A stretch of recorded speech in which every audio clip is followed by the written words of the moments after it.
Hello, hello, Elkhart County. Thank you for being here with us with Triple P Live today.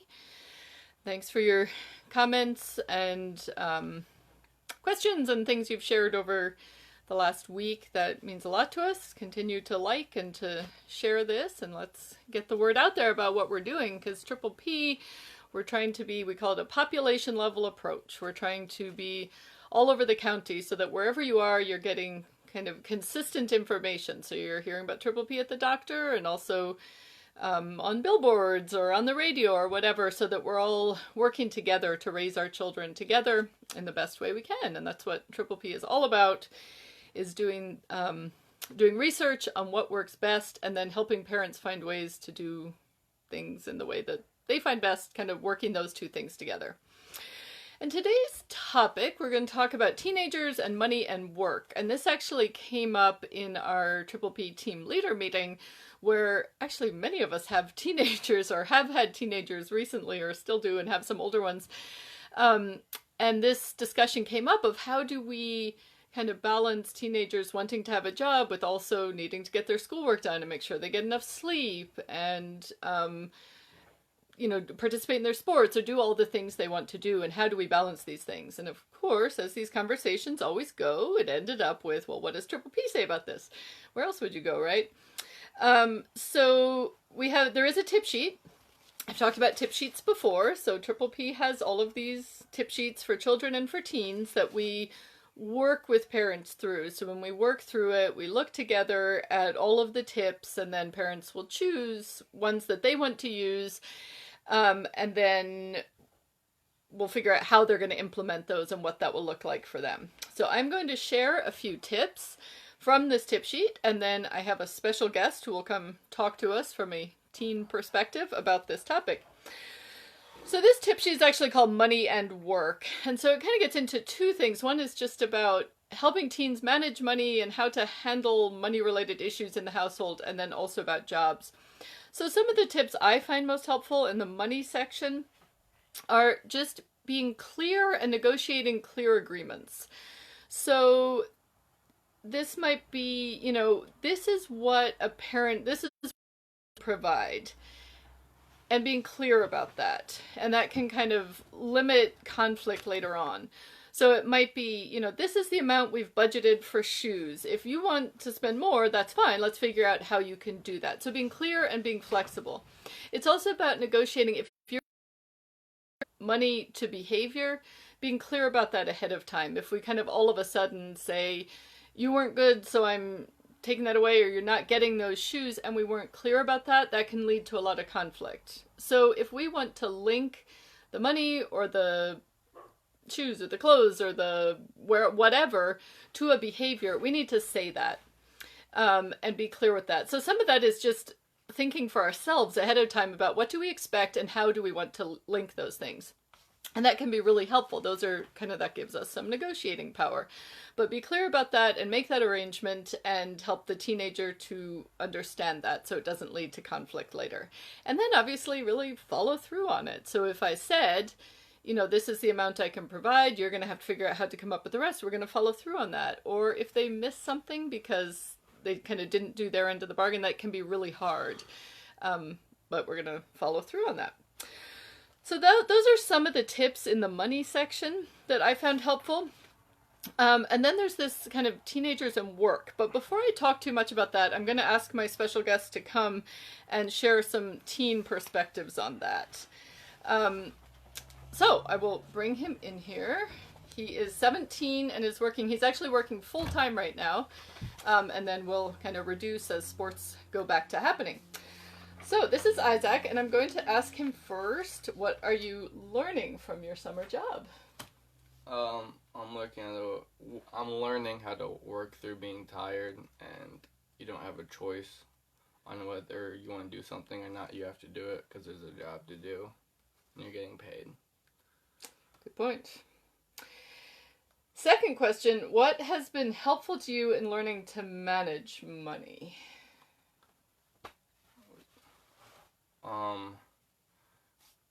You should save way more than you spend, and that's hard because you want to spend it all. But you should, most of it should not be spent. And do you have a way to save? Like, how do you decide what to save and where does it go and how do you do that? I don't know. I'm not good at that. We're getting there. But he does have a separate bank account. Like, you've got in your, putting in the bank account so that that's going there. Thank you. Okay, and what else do you think we should know? What else should parents know about this topic? What thoughts do you have? Y'all need to help us with that paperwork stuff. Like the tax forms and all that stuff is confusing. And also you need to help us manage it because I could not answer that last question. But the paperwork's confusing. So helping you get started by doing the paperwork and then a lot of guidance in the managing. If you're just left to yourself, it's going to be a lot harder. You actually want some help with that. Yep. Cool. Okay, thank you, Isaac. That's helpful perspective on that. Yeah, so that would be, and what we had talked about in the meeting this morning also was just the value of that job. And I think we heard that from Isaac there, that, you know, you have to learn to work through these things in a way that maybe you don't at home quite so much because it's not your parents, it's somebody else, and there's money, and you're going to lose that job, and that's not going to look good. So that can be really valuable insight for them. And also I thought that was helpful just to hear they want more help with getting started and with managing things, because sometimes it can feel like they're ready to be very independent when maybe they're not quite as ready as we think. And that is very consistent with some of the Triple P tips here. Some of them are about that, really talking ahead of time about how are they going to manage things. So, okay, you want a job. Tell me, how are you going to get your schoolwork done? How are you going to make sure you get enough sleep? How are you going to manage your social life? How are you still going to do these things that are important to our family? So that really comes into play there, is having those discussions.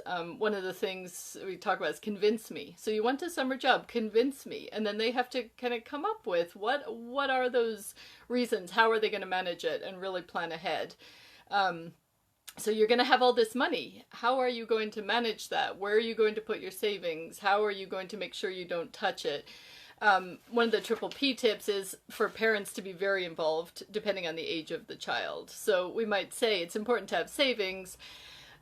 They might think that too, but dipping into that is really tempting. One of the things we'll talk about with Isaac is every time you're spending money, you're not saving money.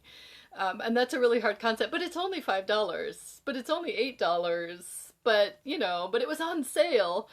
And so really parents need to be very involved early on in teaching those concepts. And I'm really glad he said that.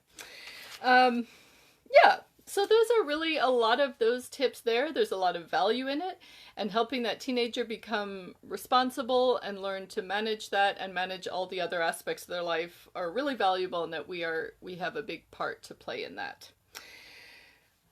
So I would love to hear from the rest of you. If any of you have ideas or tips that you would want to put in the comments, thoughts on this. One of the things in our meeting that we talked about was doing what's called coaching problem solving to help them manage those things that come up during the day, or frustrations or things like that. So that's something I'll probably be talking about in coming weeks.